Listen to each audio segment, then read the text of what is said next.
tecnología.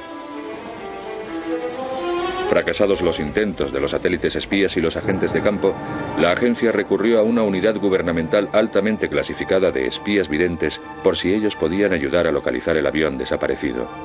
La idea de utilizar lo paranormal en el espionaje no fue bien acogida de forma inmediata. La comunidad científica oficial, a nivel casi universal, lo consideraba una tontería. Principalmente porque hay muchos farsantes y charlatanes por ahí. Cuando empezamos a proporcionar resultados, la gente pensó que nos estaban engañando o que los experimentos no eran fiables. Aún así, el gobierno de los Estados Unidos había estado adiestrando y utilizando videntes como espías desde el comienzo de la Guerra Fría. A principios de los años 30, un psicólogo de la Universidad de Duke acuñó el término percepción extrasensorial, PES. El término utilizado actualmente es el de visión remota.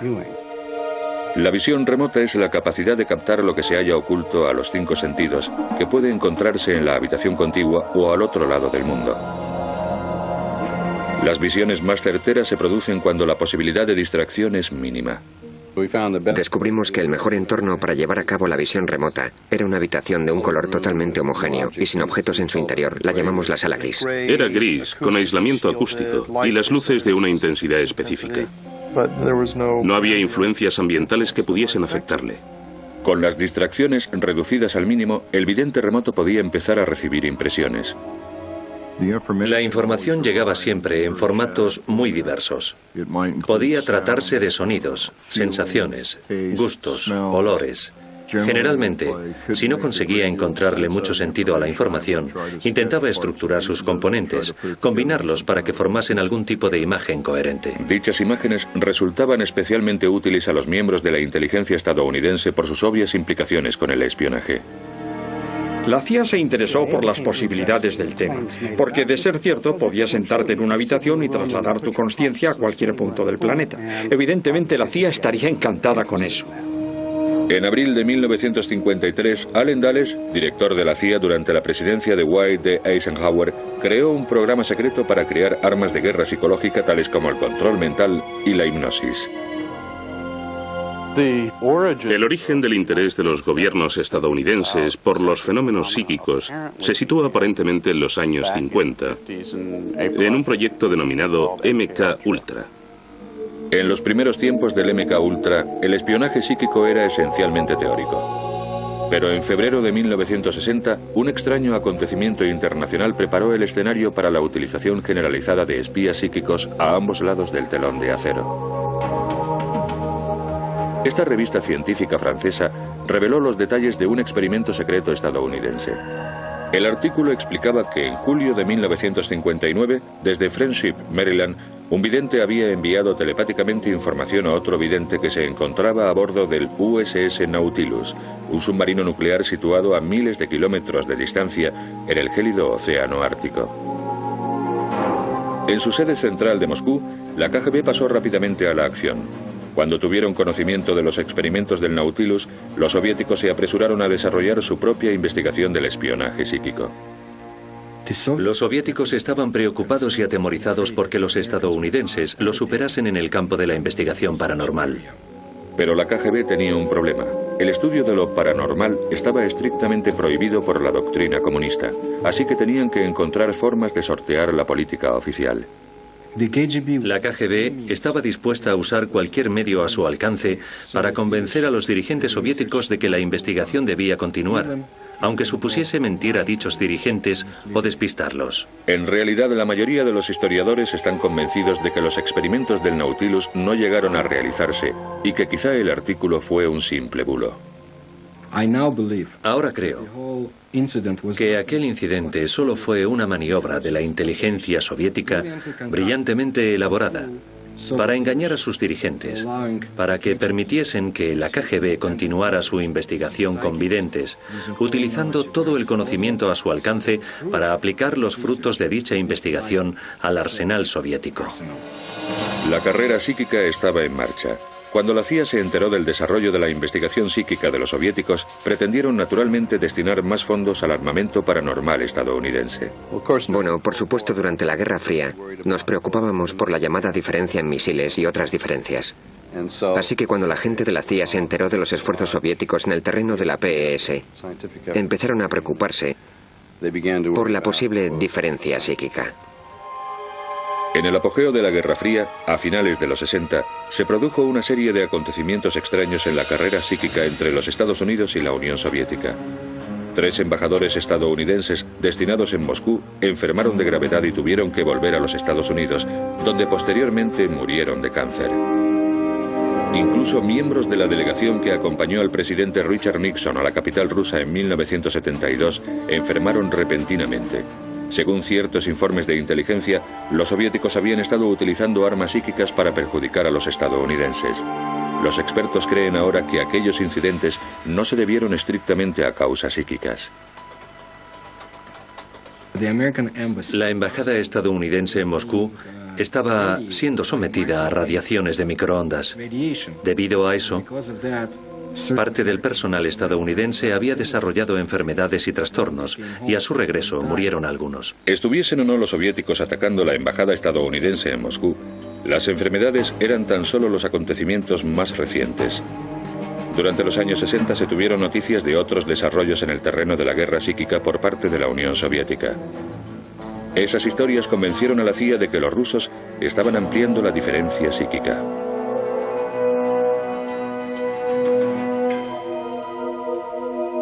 La agencia respondió y no tardó en poner en nómina a un físico californiano que llevaba a cabo una investigación científica sobre los fenómenos paranormales.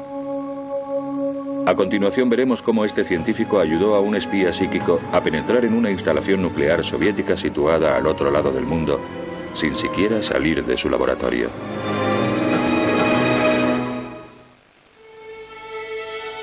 En 1972, esta tranquila barriada situada al sur de San Francisco se convirtió en la cuna de una de las operaciones secretas más polémicas de la CIA. Durante más de 20 años, videntes civiles y militares fueron reclutados en todo el país para su adiestramiento en el SRI, el Instituto de Investigaciones de Stanford, situado en Palo Alto, California. Era la instalación más importante de espionaje psíquico de los Estados Unidos. El SRI fue creado en 1946 y había sido siempre un gabinete estratégico financiado en gran medida por contratos militares. Pero en 1972 diversificó sus actividades dedicándose a temas poco convencionales cuando un científico, el Dr. Harold Patoff, elaboró una propuesta para una revolucionaria investigación de la física de los sistemas vivos. Una propuesta que yo había elaborado llegó a manos de un destacado vidente neoyorquino llamado Ingo Swann. Leyó mi propuesta y me escribió una carta en la que decía: si le interesa la física de los sistemas vivos, debería investigar a los videntes. Pese a su escepticismo, el Dr. Patoff invitó a Ingo Swann a que visitase las instalaciones del SRI. Así empezó una colaboración que cambió la historia del espionaje psíquico. Ingo Swann es un artista, antiguo empleado de Naciones Unidas, que sirvió en el ejército en Corea. Un individuo con mucho talento. Pero además de todo lo anterior, posee también capacidades extrasensoriales. El SRI desarrolló una serie de pruebas para determinar si los presuntos poderes psíquicos de Swann eran reales. Empezamos por lo más evidente, es decir, esconder objetos en cajas y en sobres y preguntarle al vidente de qué objeto se trataba. En esa época trabajábamos principalmente con Ingo Swann. Un día llegó y me dijo: ¿sabe? Esto es trivial. ¿Quiere saber lo que hay en la caja? Pues ábrala. Yo puedo ver cualquier lugar del planeta. Por supuesto, nos pareció totalmente ridículo. Ridículo o no, Swann lo consiguió.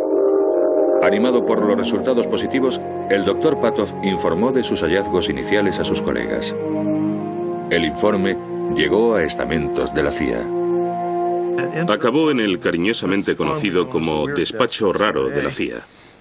Esa gente lo leyó y pensó: vaya, esto es justo lo que necesitamos. Unas semanas después se presentaron representantes de la CIA diciendo que habían visto el informe. Y en ese momento estaban preocupados porque habían recibido información de que los soviéticos estaban gastando cantidades ingentes de dinero en la investigación de la denominada PES. La CIA concedió al Instituto de Investigaciones de Stanford un pequeño contrato, $50.000, por un experimento de 8 meses que demostrase que las capacidades psíquicas eran aplicables al espionaje en el mundo real. Fue en ese momento cuando se incorporó al SRI uno de sus videntes de más talento. Mientras tanto, otro excelente vidente remoto, llamado Pat Price, vio casualmente una publicidad de nuestro programa. Nos llamó por teléfono y nos comentó que había sido comisario de policía en Burbank, California, que había participado en varios casos en los cuales sus percepciones habían resultado muy útiles. Una prueba de visión remota realizada en 1974 dio resultados sorprendentes. El objetivo telepático tanto de Ingo Swann como de Pat Price era la residencia de fines de semana de un agente de la CIA, una granja de Virginia. Lo que vieron ambos psíquicamente fue algo totalmente inesperado. Price y Swann percibieron unas estructuras en forma de cúpula. Posteriormente, Pat Price profundizó aún más y en una extraordinaria sesión de clarividencia vio personal militar de uniforme y los nombres de varias personas que trabajaban allí.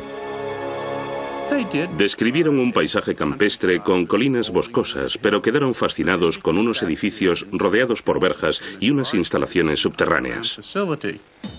No se trataba en absoluto de una granja.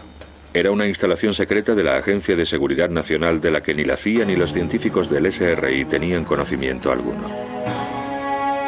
Entraron mediante visión remota en esa instalación y Pat Price consiguió captar cosas muy interesantes. Lo más extraordinario fue que Price distinguió unos archivadores etiquetados con códigos secretos. Esos códigos eran términos del juego del billar.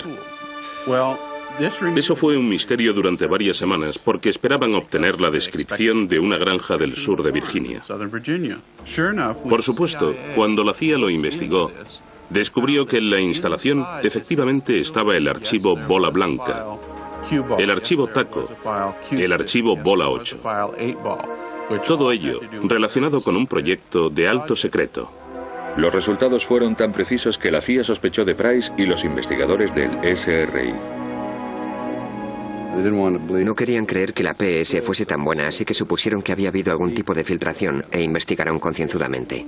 Al no descubrir la agencia indicios de juego sucio, decidieron que estaban dispuestos a utilizar espías psíquicos contra el principal enemigo de los Estados Unidos durante la Guerra Fría, la Unión Soviética. Un problema estratégico muy importante que los servicios de inteligencia llevaban años intentando resolver era lo que estaba ocurriendo en Semipalatinsk, en la Unión Soviética. En 1949, esta instalación militar secreta fue el escenario de la prueba de la primera bomba atómica soviética. Desde entonces, había sido objetivo de la inteligencia occidental. ¿Era una instalación subterránea de investigación nuclear? ¿Era una instalación de prueba de misiles? Se dedicaron muchos tipos de recursos a la resolución de este problema. Uno de ellos fue el espionaje psíquico. En el verano de 1974, Price llevó a cabo otra sesión excepcionalmente detallada de visión remota. Aislado en una sala especial del Instituto Stanford, consiguió acceder telepáticamente al otro extremo del mundo y dibujar muchas de las características de la instalación soviética.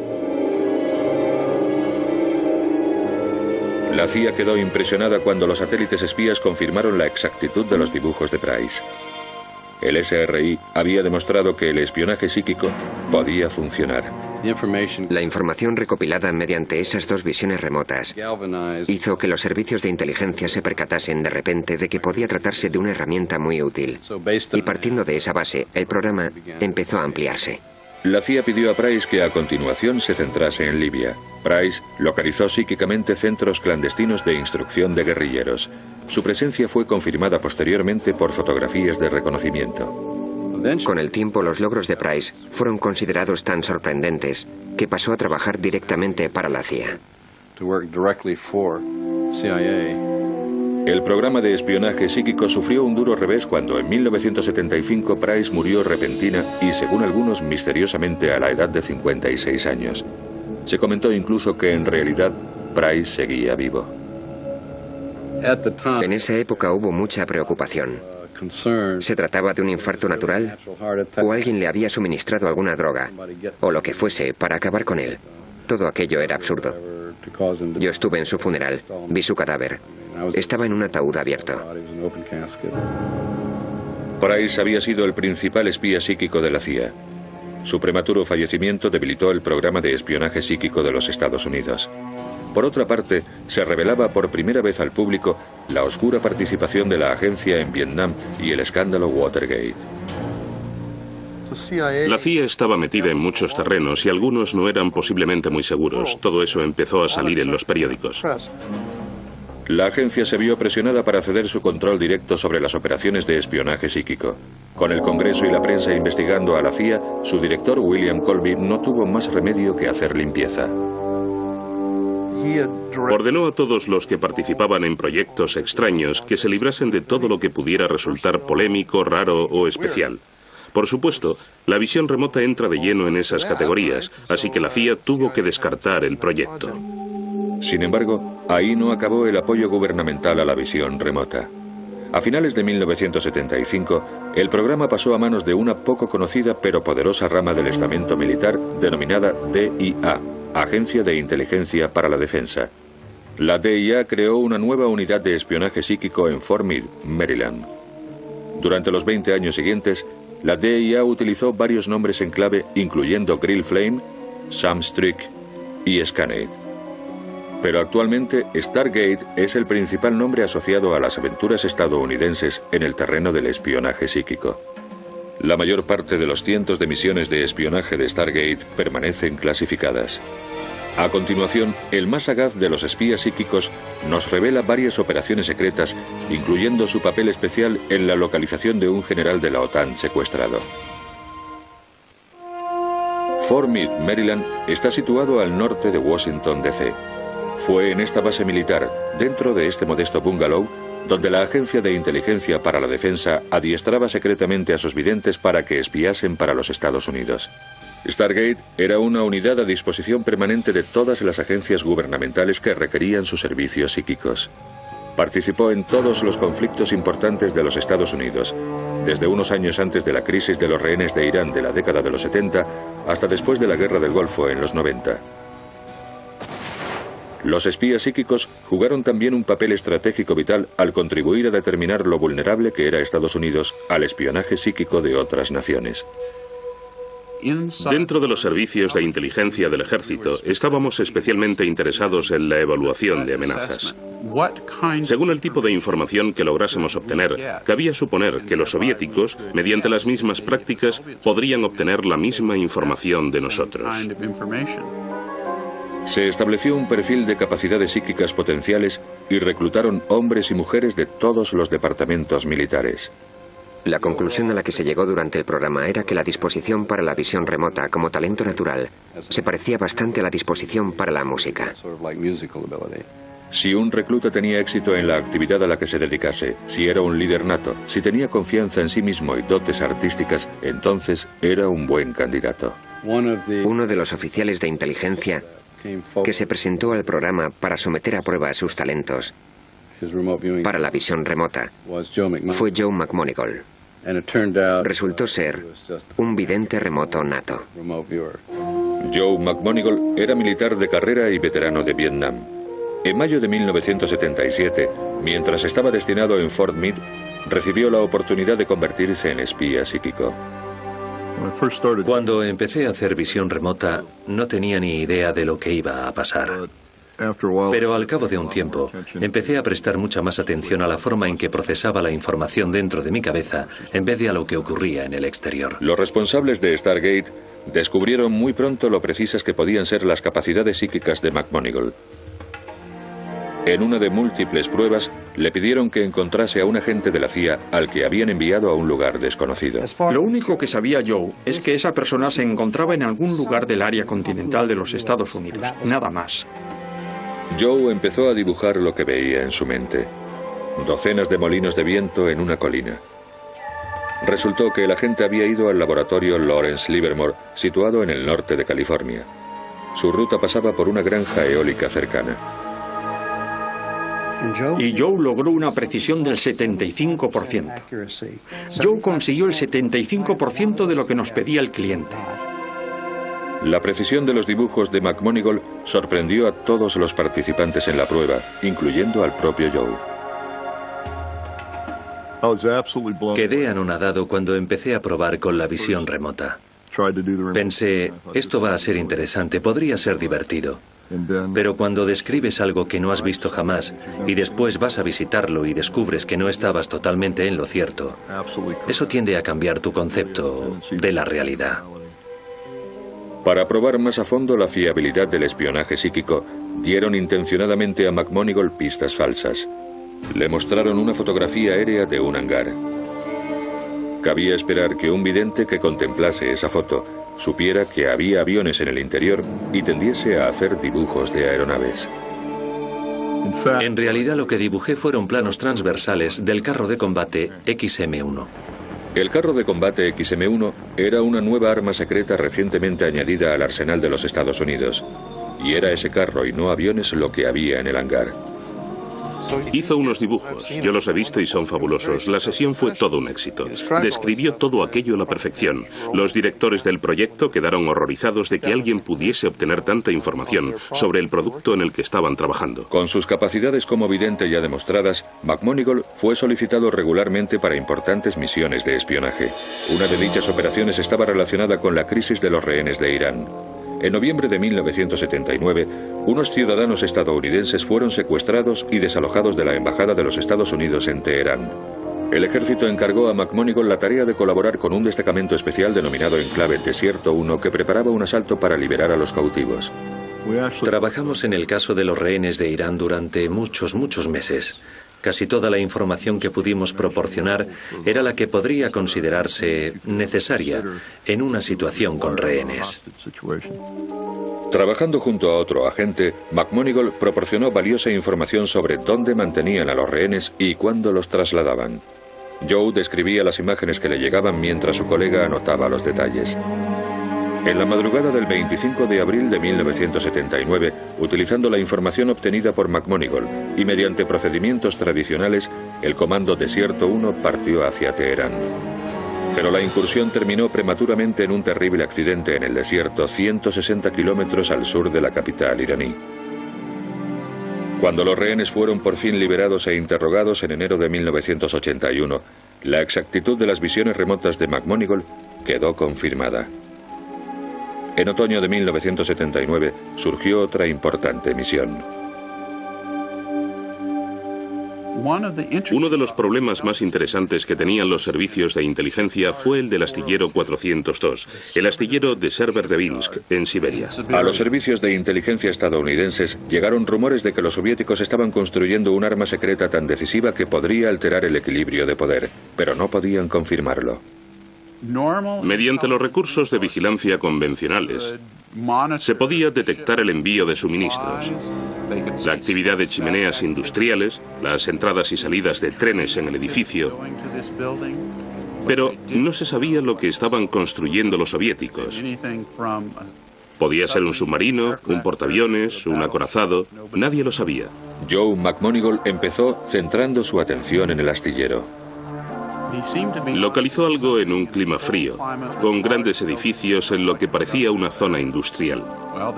El coordinador dijo, eso es correcto. Entonces sacó de un sobre grande una fotografía satélite del astillero 402 y dijo, no interesa este edificio. Y señaló específicamente un gran edificio situado a unos 100 metros de la costa helada. McMonigle dirigió entonces sus miradas psíquicas al propio edificio. Sesión tras sesión fue describiendo fogonazos luminosos y docenas de hombres trabajando en una enorme estructura. La estructura resultó ser un submarino distinto a todos los existentes hasta entonces. Probablemente se reunió más información sobre ese submarino en concreto que sobre cualquier otro submarino portador de misiles balísticos en la historia de la humanidad. Lo que McMonigle vio telepáticamente era el tipo de submarino más grande y novedoso del mundo. La clase Tifón. Era capaz de lanzar misiles cruceros, algo que se consideraba imposible en esa época. Conseguimos calcular el número de tubos lanzamisiles que llevaba el submarino y descubrimos una característica muy especial, el hecho de que los tubos estaban inclinados. Eso significaba que el submarino no tenía que detenerse para lanzar sus misiles, podía hacerlo en marcha. Esa era una nueva amenaza estratégica que nadie había detectado. Cuando por fin botaron el submarino Tifón en la primavera de 1980, McMoneagle predijo la fecha con solo 3 días de error. Al año siguiente, la capacidad de McMoneagle se vio sometida a una prueba definitiva. El 17 de diciembre de 1981, el general James Dozier, oficial de más alto rango de la OTAN en Italia, fue secuestrado por un grupo terrorista. 10 días después, repartieron una fotografía de Dozier a la prensa internacional. Cuando ni las fuerzas de la OTAN ni el Departamento de Defensa estadounidense conseguían localizar el escondite de los terroristas, recurrieron a los espías psíquicos. La misión de Joe McMoneagle consistía en ayudar a localizar al general secuestrado. Trabajando desde Fort Meade, describió y dibujó detalles sorprendentemente precisos. Empezó a percibir cómo se sentía el general Dozier, que parecía estar vivo, es decir, que no habían cumplido sus amenazas de asesinarle. Y parecía que se encontraba en una ciudad. Joe me dibujó una magnífica imagen panorámica de una ciudad costera con edificios y una cadena de montañas detrás. Presintió que el nombre de la ciudad era Padova o Padua y lo escribió en el papel. De todas las de Europa, McMoneagle había localizado la ciudad donde mantenían cautivo al general Dozier. Los secuestradores del general Dozier disponían de una ventaja de 7 u 8 horas, así que podían haberle escondido en casi cualquier país del bloque oriental o del bloque occidental. Nadie tenía idea de dónde podía encontrarse y yo les proporcioné un mapa muy detallado del sitio, que resultó casi idéntico al que utilizaron para la búsqueda. 42 días después de su secuestro, Dozier fue liberado por comandos antiterroristas. A posteriori se comprobó que las descripciones proporcionadas por McMoneagle habían sido totalmente certeras. Pero el trabajo de McMoneagle había sido ampliamente ignorado. Las autoridades eran reacias a arriesgarse con una fuente psíquica de información en una misión seguida tan de cerca por la prensa internacional. Nadie quería que le pillasen cerca de un vidente. Podía ser el fin de su carrera. Todos pretendían utilizar la información que yo proporcionaba, pero nadie quería admitirlo. A continuación, un extraordinario caso de espionaje psíquico. Un avión secreto enemigo fue localizado cuando lo único que se sabía con certeza era que se había estrellado en algún lugar del continente africano.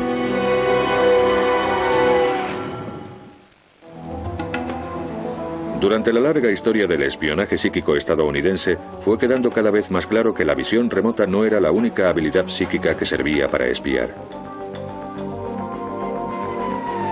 Personalmente prefiero la visión remota, porque la información que proporciona es mucho más estructurada y utilizable. Pero hay otras técnicas y otros métodos igualmente valiosos. Probablemente el segundo en utilización sea la radiestesia. La radiestesia es el antiguo arte de utilizar una vara para localizar agua. Utilizada por un vidente, la vara era sujetada por ambos extremos y cuando se encontraba agua temblaba y empezaba a apuntar hacia el suelo. En el terreno del espionaje, los psíquicos utilizaban otro tipo de herramienta para localizar objetivos en todo el mundo. El vidente sostiene el cordel sobre el mapa y se concentra en el objeto determinado. Una vez localizado, la herramienta divinatoria oscila hacia las coordenadas del objetivo. Esta técnica se denomina radiestesia en mapa. Se sabe que durante la guerra de Vietnam, los marines utilizaron la radiestesia para localizar túneles norvietnamitas tan bien camuflados que no había otra forma de encontrarlos. Parece que aquello tuvo éxito y fue posiblemente uno de los primeros intentos de utilizar un fenómeno paranormal con fines militares. La radiestesia en mapa se enfrentó a un gran reto desde el principio de la historia de su programa de desarrollo. En marzo de 1978, en el cielo de las selvas de Zaire, un piloto ruso perdió el control de su bombardero de alto secreto, un Tupolev 22. El piloto se lanzó en paracaídas y el avión se estrelló.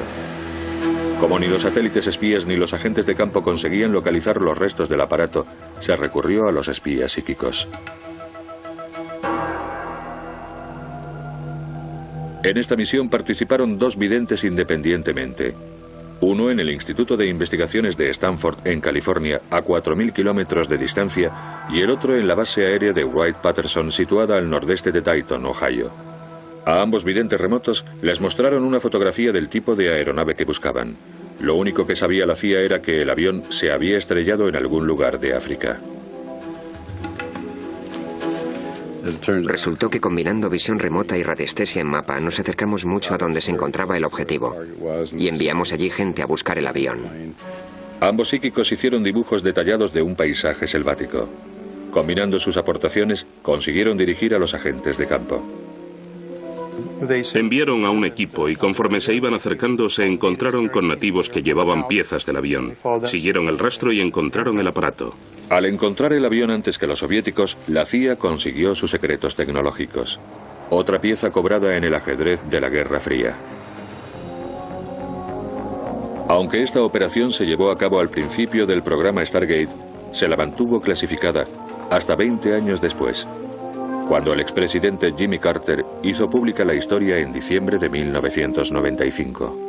El accidente del avión en Zaire y la utilización de visión remota para localizarlo es uno de los múltiples experimentos que pensábamos que estarían clasificados indefinidamente. Pero posteriormente, Jimmy Carter, después de su mandato, mencionó que buscaban un avión caído en África y mediante visión remota consiguieron localizar el lugar del impacto.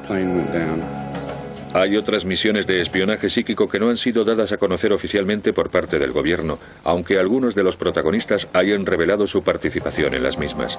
En una de ellas, un psíquico del ejército utilizó precognición, la capacidad paranormal que permite prever acontecimientos antes de que sucedan. Posiblemente la sesión más espectacular en la que participé fue aquella en la que se previó el ataque de los iraquíes sobre el USS Stark, un destructor estadounidense que navegaba tranquilamente por el Golfo Pérsico. En mayo de 1987, el capitán Paul Smith era uno de los videntes remotos del equipo Stargate.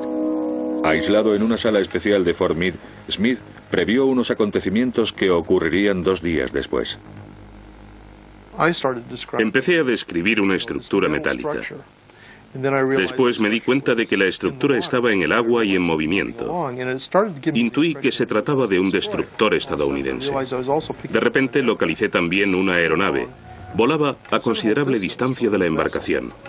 En un momento dado, el avión lanzaba 2 objetos largos y finos, con aletas gruesas. Emitían un ruido estruendoso y parecían volar sin destino hasta que los objetos coincidieron con el barco. Había fuego, humo y gente gritando. Horas después del suceso quedó confirmada la premonición del capitán Smith. Confundiéndolo presuntamente con un avión enemigo, un caza iraquí lanzó 2 misiles Exocet contra el USS Stark. Ocurrió 4 años antes de la Guerra del Golfo. Los iraquíes se disculparon públicamente ante los Estados Unidos, pero murieron 37 estadounidenses. La precisión fue asombrosa. No describí nada que no sucediese y tampoco omití mucho de lo que sucedió. Probablemente no haya vivido nunca una sesión tan clara antes y después. Psíquicos de Stargate como Paul Smith participaron activamente en muchas de las misiones norteamericanas de espionaje más importantes durante otra década. Pero los Estados Unidos no era el único país que invertía millones en espionaje psíquico. Los soviéticos tenían sus propios programas psíquicos plenamente desarrollados y realizaban pruebas paranormales de control mental. La CIA temía que esos experimentos fuesen una amenaza potencial para la seguridad nacional. Con la información que habían conseguido sobre el bloque soviético, descubrieron que investigadores de la Unión Soviética, investigadores de alto nivel, doctores de los mejores institutos, trabajaban intensamente en la denominada Área Sí. Y eso tenía muy preocupada a la CIA. La preocupación de la agencia no era infundada. A continuación, secretos desclasificados en 1995 revelan que la KGB creaba agentes zombies para utilizarlos como saboteadores y asesinos.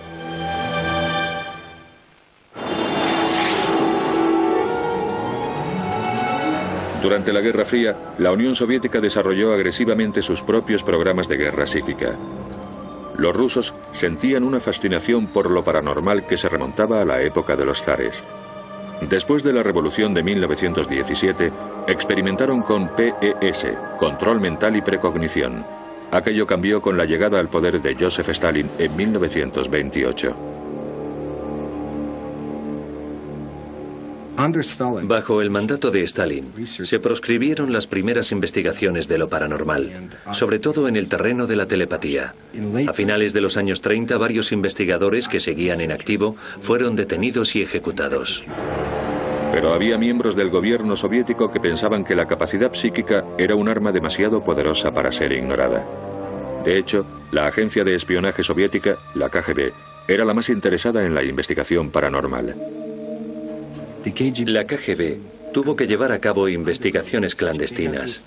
Montaron muchos laboratorios secretos en toda la Unión Soviética para poder utilizar videntes. El empleo de espías psíquicos por parte de la KGB sigue siendo materia reservada. Sin embargo, información filtrada recientemente a Occidente revela un descubrimiento realizado por soldados rusos en 1945.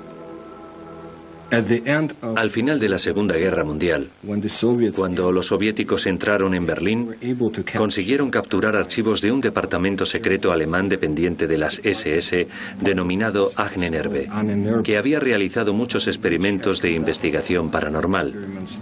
Los soviéticos trasladaron los archivos capturados a la Unión de Repúblicas Socialistas Soviéticas. Estos son los archivos alemanes que la inteligencia rusa conserva aún en Moscú. Recientemente, los servicios de inteligencia occidentales han descubierto que la KGB utilizó la investigación nazi para desarrollar armas psicotrónicas. Los soviéticos habían aprendido a aplicar su poder psíquico a los objetos físicos. Hay muchas clases de armas psicotrónicas. La más famosa, el denominado generador psi, se basa en la energía electromagnética.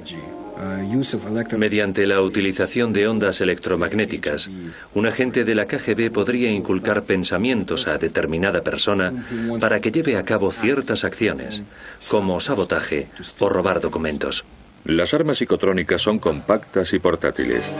Fueron diseñadas para ejercer una influencia psíquica en seres humanos y utilizadas por los soviéticos principalmente en sus propios soldados y agentes secretos. Tras la muerte de Stalin en 1954, la KGB se volvió aún más agresiva en su investigación de lo paranormal. Otra forma de poder psíquico que pretendían dominar era la psicoquinesis. El gobierno federal nos preguntó, ¿podemos trasladar objetos centrando nuestra atención?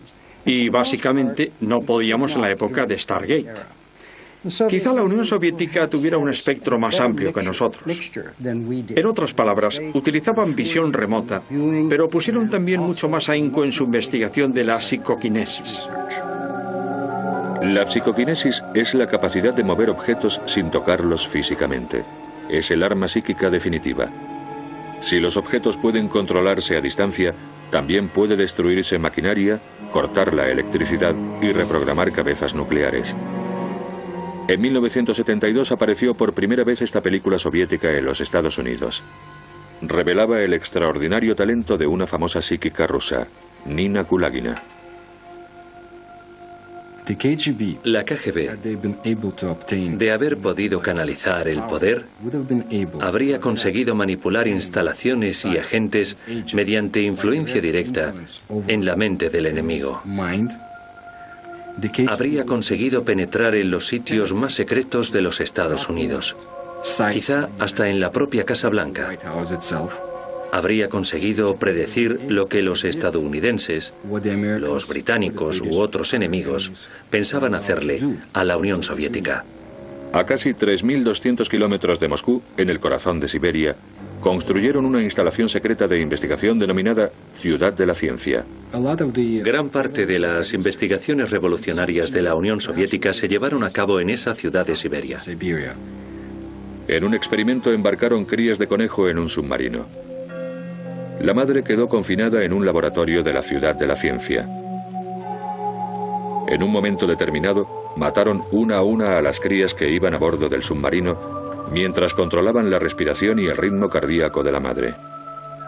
Los científicos soviéticos creyeron haber demostrado que existe un vínculo psíquico entre padres e hijos en ciertos mamíferos. En esta singular película jamás vista anteriormente fuera de la Unión Soviética, se revelan otras técnicas paranormales. En uno de los experimentos se intentaba incluso alterar las constantes vitales de seres humanos.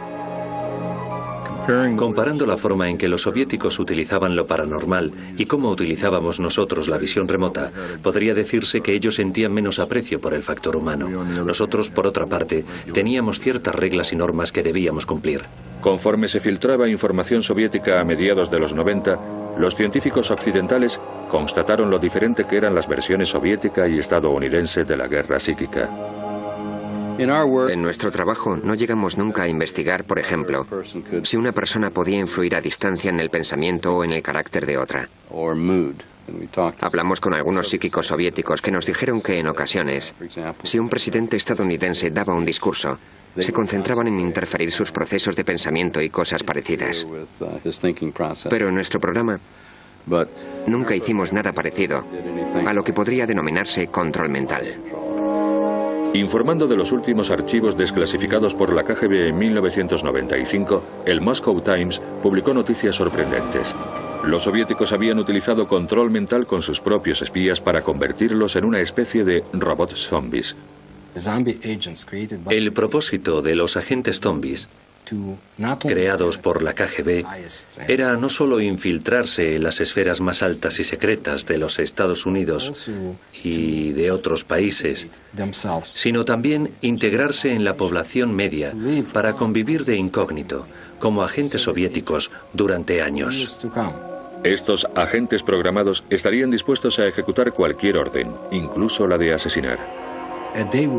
Llegaría el día en que un agente de la KGB enviase la señal que despertaría al zombi para que realizase una tarea concreta. Podría tratarse de sabotaje o de penetración en una instalación secreta. Para eso utilizaba la KGB a los zombis, seres que no recordaban nada y que eran controlados como bombas vivientes. Todas las pruebas indican que en la actualidad el gobierno ruso continúa su investigación secreta de lo paranormal. Pero en Estados Unidos, terminada la Guerra Fría, Stargate tenía que justificar sus gastos y su propia existencia. El Congreso ordenó una investigación para determinar la continuidad del programa de espionaje psíquico. El informe final se presentó a la prensa el 28 de noviembre de 1995. En consecuencia, los estadounidenses constataron por primera vez que su gobierno había estado utilizando espías psíquicos. Creo que aquello se hizo de mala manera. Había tantos disparates en el informe que hasta a un idiota le habría costado mucho creérselo. El informe resultó polémico. Hubo división de opiniones entre los expertos. Pero el Congreso llegó a la conclusión de que lo paranormal no era una fuente de información suficientemente fiable y ordenó la cancelación del programa psíquico. No todo el mundo estuvo de acuerdo. Creo firmemente que se debería proseguir con la investigación. Es probable que en un momento dado se dé un paso decisivo o se encuentre una clave fundamental. Cuando lleguemos a ese punto, ampliaremos nuestra visión de lo que ocurre exactamente en el universo.